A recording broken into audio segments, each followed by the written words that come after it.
대전의 한 아파트가 2년 사이 4억이 하락했습니다. 이 아파트는 2021년 2월 최고가 9억에 거래되었고 2년 뒤인 2023년 1월에 5억에 거래되었어요. 2년 만에 4억이나 폭락했습니다. 내가 집을 샀는데 이렇게 폭락을 하면 정말이지 화도나고 울고 싶을 심정일 겁니다. 내 피 같은 돈 4억이 날아가 버린다면 정말이지 생각만 해도 아찔합니다. 그렇다면 폭락해서 가격이 낮아진 지금 내 집 마련을 하는 것이 좋을지 고민이 되실 겁니다. 지금 집을 살려니 더 폭락할 것 같아 두렵고 기다려보자니 언제 또 갑자기 급등해서 살 수 없게 될지 몰라 불안합니다. 지금 대전 아파트의 가격은 적정 수준일까요? 더 떨어지지는 않을까요? 언제 오르기 시작할까요? 궁금한 것이 많으실 겁니다. 오늘 영상에서는 대전 부동산이 현재 어떤 상황인지 알아보고 언제 매수해도 좋을지 알아보도록 하겠습니다.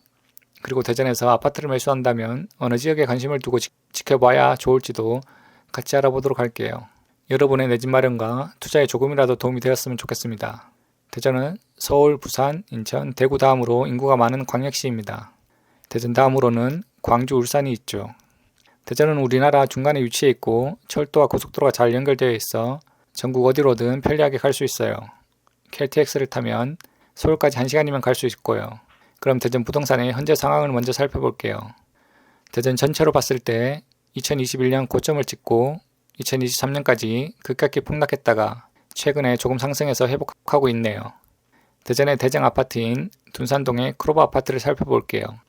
크로바의 경우 상승도 많이 했고 하락도 많이 했습니다. 그리고 최근에 빠르게 반등하는 모습을 보여주고 있어요.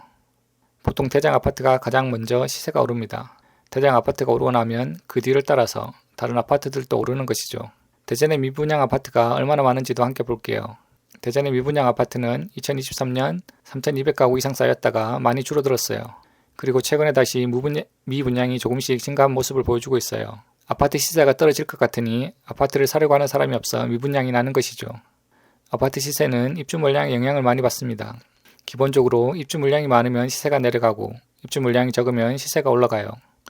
대전의 경우 2024년, 2025년까지는 입주 물량이 적정 수요 이상으로 많고 2026년부터는 입주 물량이 줄어들어 적정 수요 이하가 될 것으로 예측되고 있어요.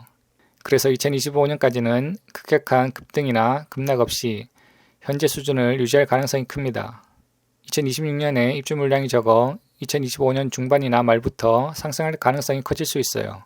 만약 제가 대전에 실거주 집을 마련해서 오래 거주하기를 원한다면 지금 사는 것도 나쁘지 않다고 생각해요. 하지만 급할 것은 없다고 생각돼요. 자신의 자금 계획에 맞게 관심을 가지고 접근하시는 게 좋을 것 같아요. 투자자 입장에서는 관심을 가지고 좀 더 지켜보는 게 좋을 것 같아요. 투자자는 투자금, 취등록세, 양도세, 정부 정책 등 더 고려해야 될 사항이 많기 때문이죠. 지금 투자하기에는 취등록세 중과도 있고 전세가가 충분히 올라오지 않아서 투자금도 많이 듭니다. 그리고 다른 지역과도 비교할 필요도 있고요. 그래서 투자자의 경우는 입주 물량이 줄어들기 직전인 2025년 말까지는 기다리면서 관심을 가지고 지켜보는 것이 좋을 것 같아요. 시세와 경제, 정책적 상황을 지켜보면서 결정하는 것이 좋아 보여요. 대전에 내 집 마련을 하거나 투자를 한다면 어느 지역에 관심을 가지는 것이 좋을까요? 내 집 마련이라고 하더라도 시세가 떨어지지 않고 오를 가능성이 큰 지역을 선정하는 것이 좋겠죠. 입지가 좋은 세 곳을 소개해 드릴게요. 첫 번째는 대전의 강남이라고 할 수 있는 둔산동입니다. 둔산동은 일자리, 학군, 상권, 교통, 환경 등 거의 모든 요소가 다 잘 갖추어진 지역입니다. 대전시의 강남이라고 생각하시면 될 것 같아요. 시청, 법원, 경찰청, 정부청사와 같이 좋은 일자리가 풍부하며 무엇보다 대전에서 학군이 가장 좋은 곳입니다. 학원가가 아주 잘 갖추어져 있어요. 세종에서 사시는 분이나 대전의 다른 지역에 사시는 분들도 아이들이 학교에 들어가면 둔산동으로 이사를 가는 경우가 많아요. 상권도 풍부하죠. 백화점을 비롯해서 마트, 병원 등 생활 편의시설이 잘 갖추어져 있어요. 둔산동의 대표적인 아파트는 크로바, 목련, 한마루가 있어요. 일명 금옥환이라고 불리는 지역이지요. 이렇게 모든 곳을 다 갖춘 곳이지만 한 가지 단점이 있어요. 바로 아파트가 오래되었다는 것이죠. 대부분의 아파트가 1990년대에 지어져서 30년이 넘었습니다. 하지만 입지의 힘이 워낙 강해서 다른 지역이 둔산동을 뛰어넘기는 쉽지 않아 보여요. 두 번째 추천 지역은 도안 신도시입니다. 둔산동이 입지가 가장 좋지만 한 가지 아쉬운 것이 아파트가 오래된 것이죠. 또한 신도시는 최근에 택지지구로 개발되어 새 아파트가 많이 들어선 깔끔한 신도시입니다. 지상에 차가 다니지 않아 어린아이를 키우기 좋은 곳이죠. 그래서 젊은 사람들이 많이 살고 있어 활기가 넘치는 분위기입니다. 또한 신도시의 대표적 아파트로는 호반 베리디움 2차, 대전 아이파크시티 2차, 트리플시티 레이크포레가 있습니다.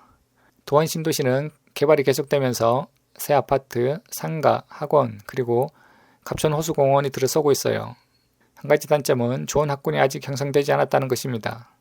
새 아파트에서 어린아이를 키우다가 초등학교 고학년이나 중학생이 되면 학군 때문에 둔산동으로 이사를 가는 경우가 많이 있어요. 마지막 추천 지역은 도령동입니다. 이곳은 외부 사람이 보기에 특별한 것이 없어 보이지만 대전에서는 높은 시세를 유지하고 있어요. 대전에는 국가연구기관, 국책연구소, 대기업 연구소 등이 대등 연구단지에 위치해 있습니다. 그리고 카이스트도 근처에 있죠. 그래서 이곳의 학부모님은 박사학위를 가지고 있는 사람이 많고 소위 학벌과 직업이 좋은 사람이 많습니다. 신세계백화점, 대전 엑스포공원, 대전 컨벤션센터도 가까이에 있죠. 성심당 분점도 여기에 있어요. 대표적인 아파트로는 스마트시티 2단지와 5단지, 도령 SK뷰, 도령 폴의 미소지엠이 있습니다. 세 지역 모두 대전에서는 좋은 지역입니다. 당연히 사람들이 살기 좋은 곳이다 보니 아파트 시세도 다른 지역에 비해서 더 높은 편이죠. 한 번에 이런 아파트를 사기 어려울 수 있어요. 이럴 때는 구주와 투자를 분리하는 방법을 쓰면 좋습니다. 나는 시세가 낮은 아파트에 전세나 월세로 살면서 둔산, 도령, 도원 같은 상급지의 아파트를 미리 사두는 것이죠. 앞서 말한 세 지역은 등락은 있겠지만 긴 시기열에서 우상향할 가능성이 크기 때문에 잃지 않을 확률이 높은 곳이라고 생각돼요. 오늘은 대전 부동산 현황과 전망, 그리고 유명 지역에 대해서 살펴보았습니다. 이것은 지극히 개인적인 의견입니다. 매수 매도는 꼭 본인의 결정과 책임 하에 하셔야 합니다. 직접 공부하시고 현장도 가보시고 나서 결정하시길 바랍니다.